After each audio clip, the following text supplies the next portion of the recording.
எத்தனை சாமி வந்ததையா, இது எந்தெந்த சாமி தந்ததையா, எத்தனை பாட்ட சொன்னதையா, அத சுத்துற பூமி கண்டதையா,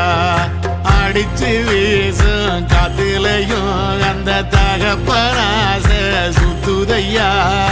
பிடிச்சு பூக்கும் வேதையிலும் ஒரு வம்சத்து கதையே உள்ளதையா, 100 தலைமுறை சேர்ந்து செதுக்குன ஈர நலம் இது பாறையா, வாழும் வரையிலும் நீயும் விதைக்கிற கடமை இருக்கு கேளையா, கோடி விளக்காயேந்தி கிடந்த வீடும் இருண்டது ஏனையா, மாட விளக்கா நீயும் வரத்தான் வீடும் ஏங்கி நிக்குதையா.